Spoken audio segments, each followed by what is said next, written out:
Buenos dias. Happy hump day, y'all. Happy Wednesday.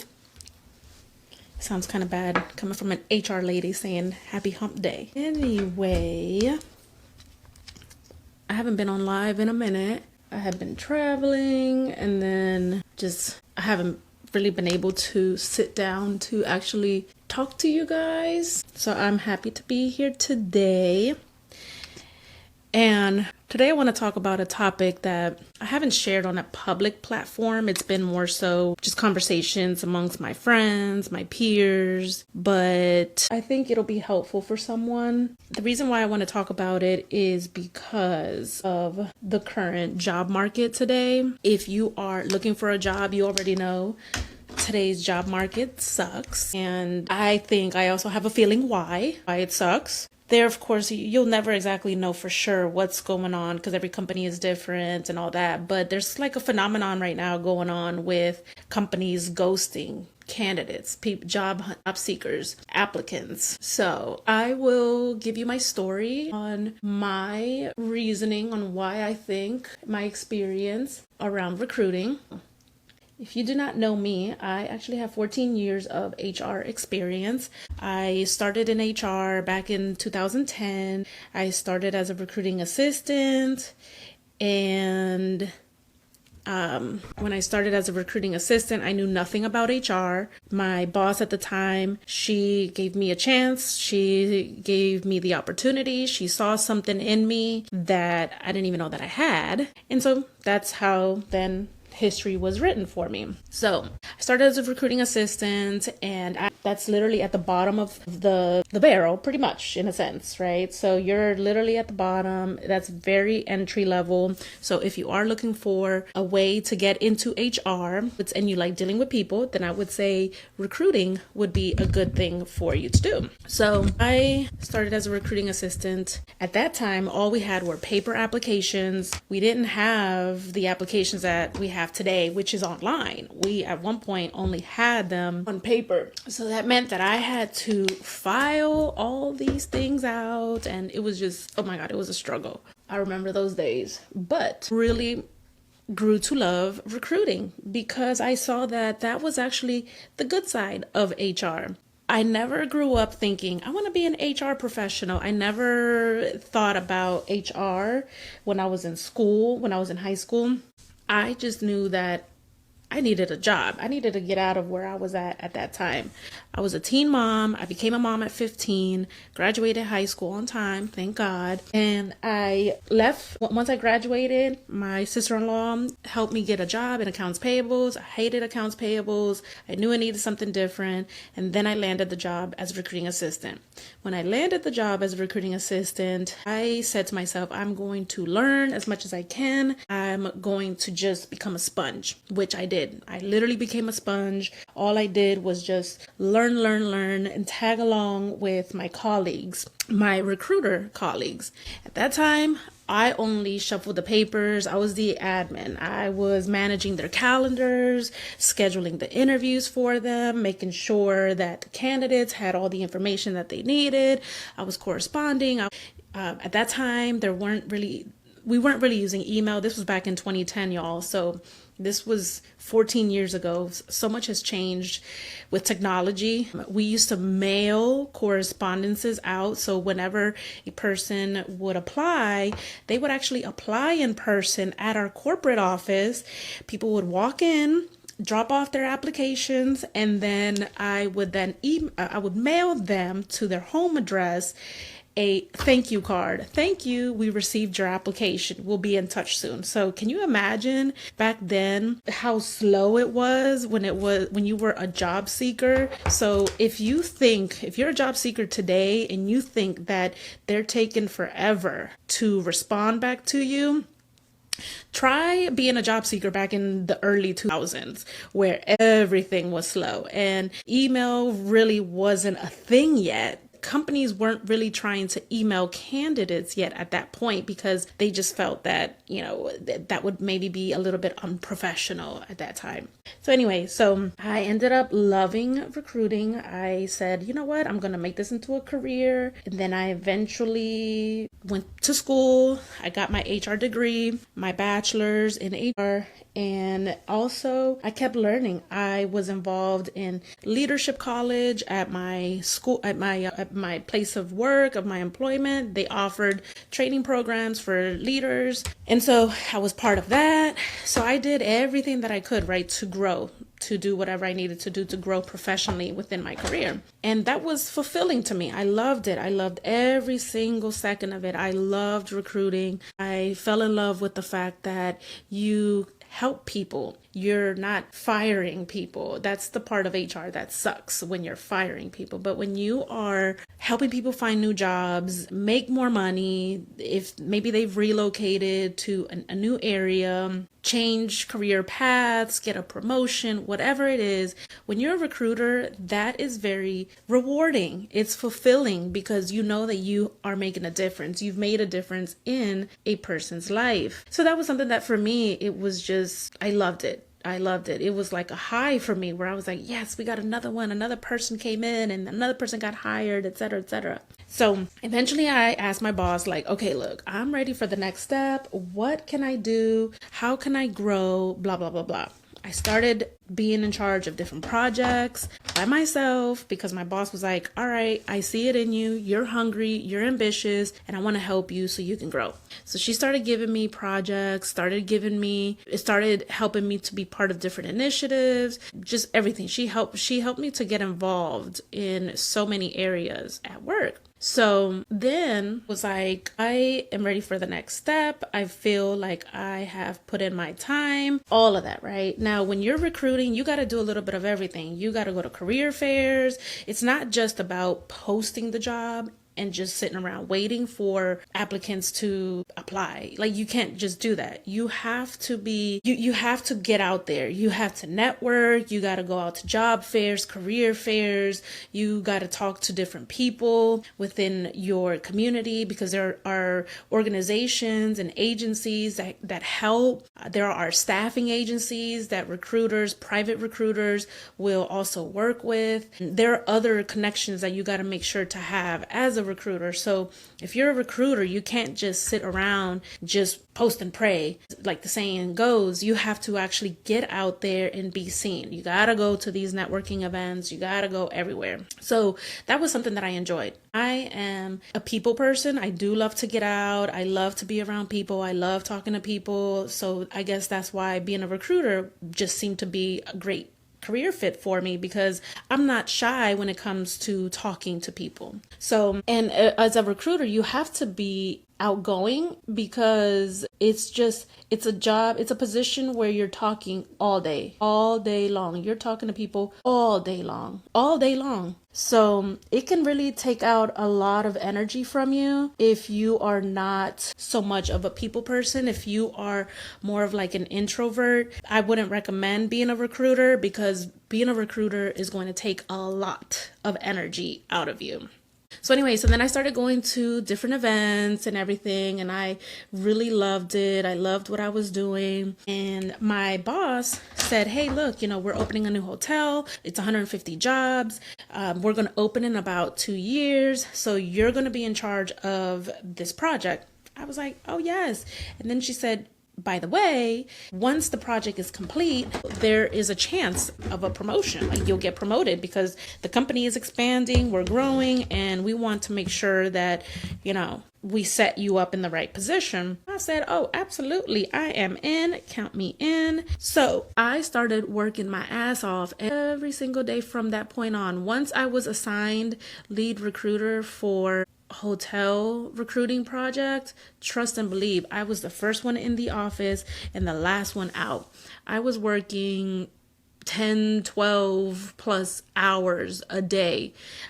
Mind you, my schedule was only 8 hours a day, but I wanted to prove to the company that, oh, you nominated the right person for the job. You got the right one. And I was looking towards that promotion. I was looking towards the next step in my career with the company. I had already been with the company at that point, maybe about 6 years when I was named lead recruiter. What are some jobs that don't have probation period? A lot of jobs actually do, especially if you're looking for a professional job. Most professional jobs have probation period. Now, maybe blue collar jobs, those they may not. Those won't. So it depends really what you are looking for. If you like working with your hands, blue collar jobs is definitely going to be the way for you. But if you like office, then yes, be on the lookout for a probationary period. So I'm busting my ass trying to get that promotion, trying to show my boss and the company and everyone that I got it, that you picked the right one,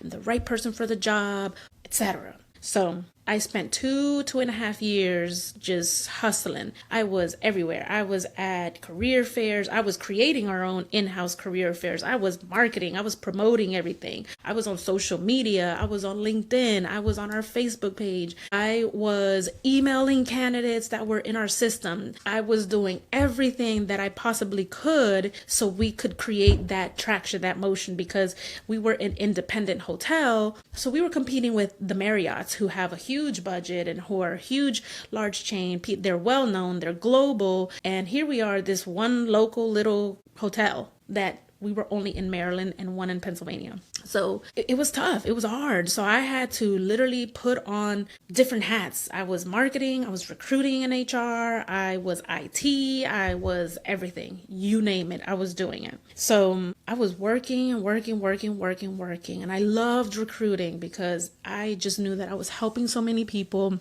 get new jobs, get new opportunities. Fast forward, the time came when the hotel opened up, and y'all know I'm ready. I'm like, yes, I'm about to get my promotion. I'm about to become a regional HR person, etc. I'll be able to travel a little bit more. I was just telling myself all these great things.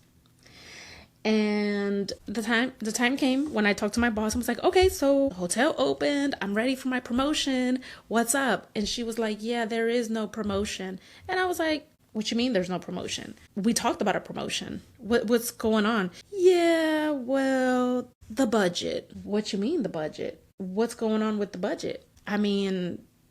Y'all had me working for 2.5 years, day and night. No one ever told me to take it easy, to relax, to stop. Y'all saw me struggling out here. Y'all saw me working my ass off. Y'all saw me no sleep, team no sleep. Y'all saw me all of that. And y'all never not once said, hey, Neyda, take it easy, slow it down. No, instead, y'all would push me to do more, to do that, right? So I was like, oh, okay, so I see what we're doing. So when I didn't get the promotion, I didn't get a bonus. So that's another thing, y'all, that I've learned. If you are working on a project, a huge company project, even if you are the lead, or even if you're not the lead, before you start working on that major project and you have certain stipulations or you're looking forward to some sort of rewards after that, I would definitely say put it in writing. That was one thing that I did not do. I asked for a bonus late. I should have asked for the bonus before I started the project, but I asked for a bonus after, or actually during the project. And I was told, yeah, we'll talk about that. And because they had been so good to me, I believed them. But come to find out, there was no bonus. There was no promotion. There was nothing but false hope, false promises. So then that's when I said, I gotta go. I got to go. Your girl's gotta go. I can't be here doing that. That's not what we're gonna do. So then I started disengaging. I was no longer the high energy Neyda. I wasn't giving them 150, 200% of me. I literally was just going to work, clocking in, and doing whatever I needed to do because I said, oh, y'all use me. HR people get used too, y'all. So don't think it's just the regular employees. When you are an overachiever, when you are a stellar performer, when you bend over backwards for these companies, they will use and abuse you for as long as you let them. And if you let them use and abuse you, trust me, they will continue to do it. It's kind of like when you're in a relationship, right? If you are in a toxic and an abusive relationship, if you allow that partner to continuously disrespect you, to continuously talk to you in that way, or to treat you in that way, to physically harm you, whatever it is, they're going to continue doing it. And they're not going to respect you on it. That's how I see these companies. Like, these companies can be abusive too. Companies can be abusive. They will take advantage of you if you let them. And I let companies abuse me for so long. But then I told myself, I'm not going to do that no more. We are not doing that. Nope. That's when Neyda woke up, and Neyda said, you know what? Absolutely not. We are not going to let any more companies come for us. No, sir, no ma'am. So that's when I decided that I was going to leave and I was going to take my talent somewhere else. But by then, I already started feeling like I was losing the love for recruiting. And it wasn't because I didn't enjoy helping people anymore, because I still do to this day. I do career coaching. I'm all about helping people, especially minorities, because I'm a Latina, Salvadoreña. My parents, they came here from El Salvador back in the early 80s with nothing on their backs, just a dream. They saw a dream in a new country. We were born here, me and my siblings, and my parents always taught us to work hard, to do whatever we needed to do for ourselves, to get an education, to make more money than them, make better decisions than them, all of that. That was something that I was taught growing up, and that's something that I've always kept, and I still do to this day. So then I said, okay, that's it. I'm not going to allow these companies to do any of that to me, to treat me like that again. Never again. Nope, never again. So then I ended up getting another job. I became a recruiting manager at a different company, and I started feeling like recruiting just wasn't doing it for me anymore. I had been doing recruiting by that time for about 8 years, and I just felt that recruiting just wasn't giving me that sense anymore. And if you are in recruiting, you know recruiting can burn you out. Recruiting can burn you out because it's a sales position, it's a marketing position, it's a little bit of everything. I mentioned earlier that if you are not a people person, if you are not extroverted, recruiting is not for you, because it takes energy. And a lot of people, they see recruiting as, oh, I just can post jobs and let people just weed themselves out and the ATS will do the work for me. No, it doesn't. If you want to be a great, you got to be a talker. You got to be a negotiator. You got to be a networker. You got to be a sales. You got to be a marketer. You got to be all of that, honey, all of that. So I started feeling like just recruiting just wasn't doing it for me. I just felt that it became repetitive. I was always recruiting for jobs in the real estate field, in property management. So that was like leasing consultants, maintenance technicians, administrative assistants, maintenance coordinators, admins, property managers, assistant property managers, service managers, corporate positions as well. So I was recruiting for all of them. But I felt that I had already mastered all of that. I felt that I needed something else.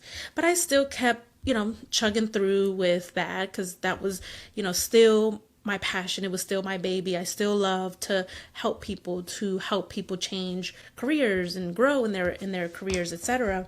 And then that's when I ended up leaving and getting recruited to go to a different company in DC. Same industry, just different company. And with them, I thought long future with them. I thought that we were going to have a long-standing relationship because they treated me so well from the jump, from when I first joined the company. But with time, boss at that time and we started there was some friction. I started excelling and really growing outside of the company's brand. I started really being recognized for my own brand, my personal brand. And that was something that they did not like. Like, they did not like me being me. They just wanted me just for them. Like, they didn't want to see me grow.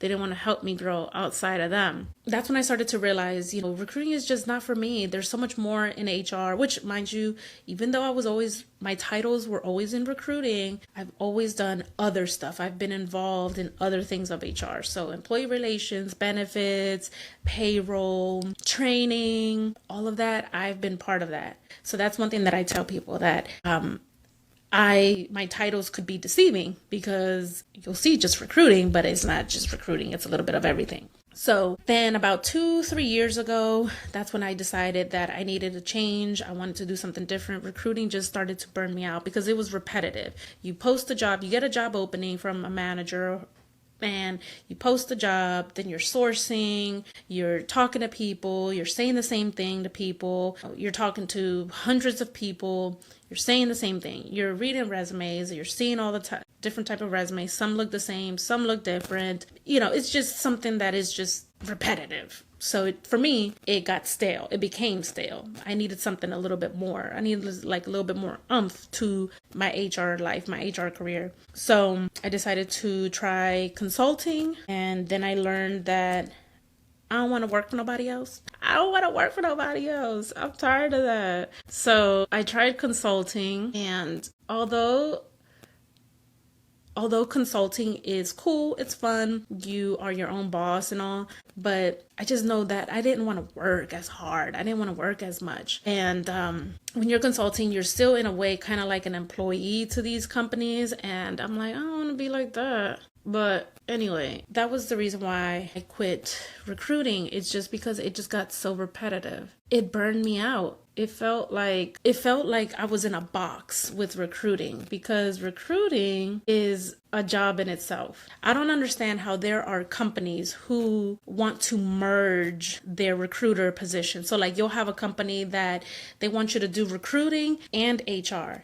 That's not going to work. That is not going to work. You need to have a standalone recruiter if you want it to work. If you want them to find you the best talent, you need to have a standalone recruiter. Because if you have ever worked in recruiting, you know how much work it takes to talk to people, to post. It's not just posting the job. It's way beyond that. It's posting the job. It's talking to people. It's looking at resumes. Now, if the right people haven't applied to your job posting, now you got to go search for them. Now you're going maybe on LinkedIn, maybe you're searching them up on Indeed, or you're searching them up wherever different job boards are. You are trying to find this unicorn that your hiring manager is asking you for.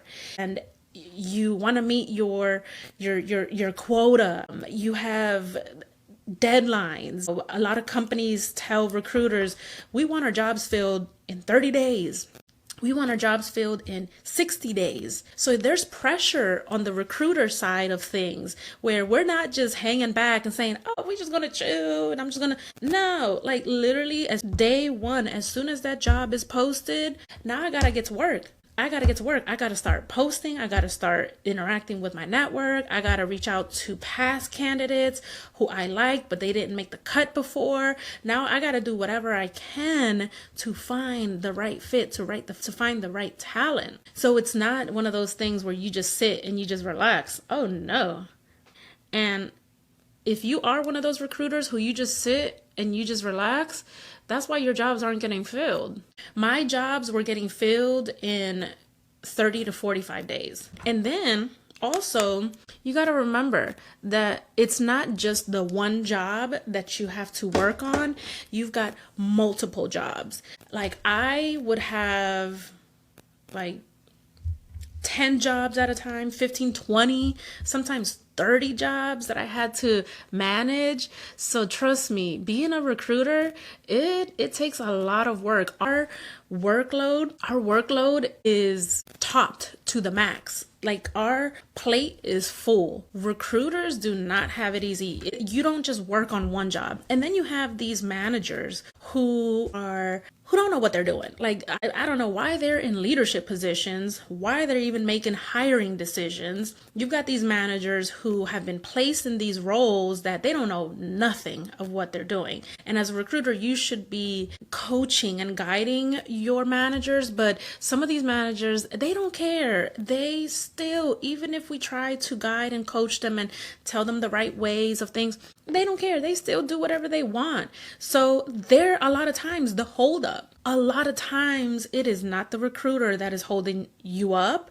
It's the manager, because the manager, they just don't know what they want. They don't know what they're doing. And so they ask for the most pettiest things. They reject people for the most pettiest things. And a good hiring manager, whenever I worked with a good hiring manager, we would be on it. Like, I knew exactly what they wanted, what they were looking for. Boom, boom, boom. We'll talk. And then once I talked to and I had candidates, like, they would interview the candidates and then they would let me know, yep, I like this person, or nope, I don't like this person. Let's keep looking. They would give me feedback.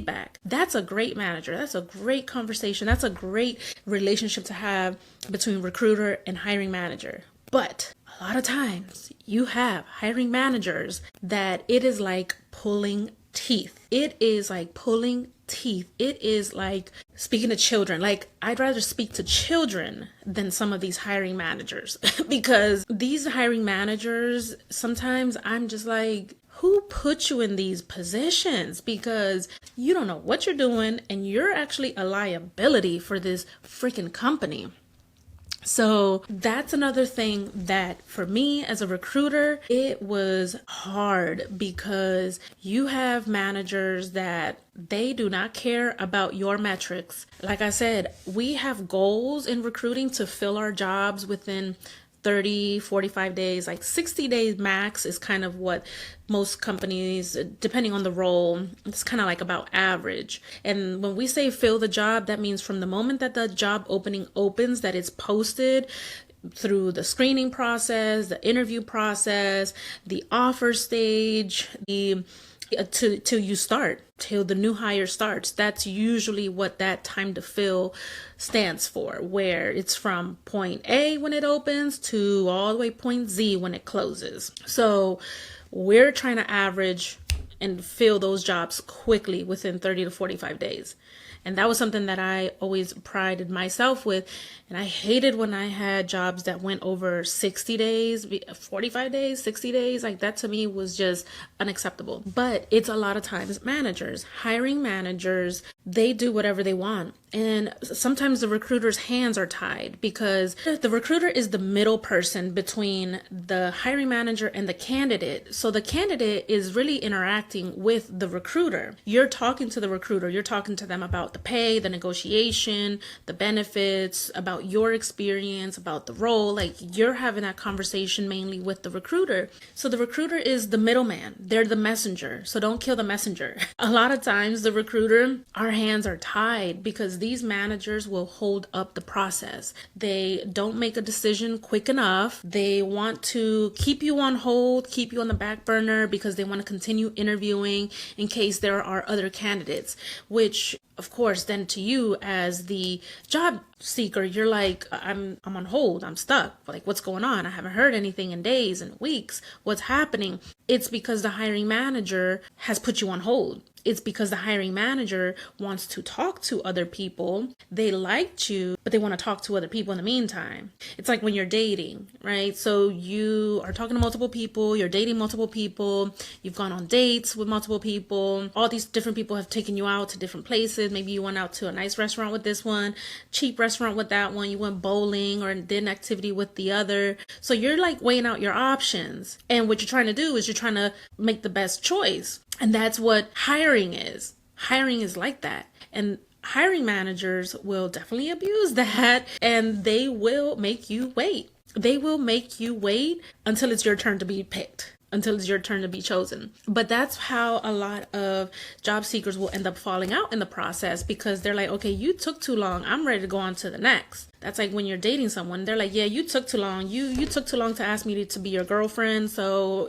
I went on with the next best thing. Recruiting and hiring is just like that. But that repetitive cycle just burned me out so bad that I just knew that I needed to get out of recruiting. So now I'm focused just on employee engagement, which employee engagement is something that I'm enjoying because it's about the culture, the people culture. It's about just enhancing the work experience, making sure that the work experience for the employee is better and that we are a company where people want to work at.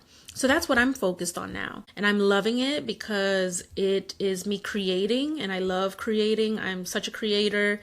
I'm very creative. I love being the person to create certain things, roll projects, roll out initiatives. And so this position for me is perfect. It's speaking my language. I'm able to create fun things, fun initiatives for the employees. And yes, we have employee surveys, and yes, they're anonymous. So don't always believe what social media is telling you, because some of these people on social media will be like, employee surveys are fake. They're not anonymous. They are anonymous. Now, don't get me wrong, depending on what software you're using, yes, companies can see, but like sometimes, like if you're using maybe like a Survey Monkey, you could probably see where those surveys are coming from, like based on the IP address. They won't maybe necessarily see the name, but you could probably see that. But even then, Survey Monkey, they do have anonymous features. Swift Bunny, they have anonymous features.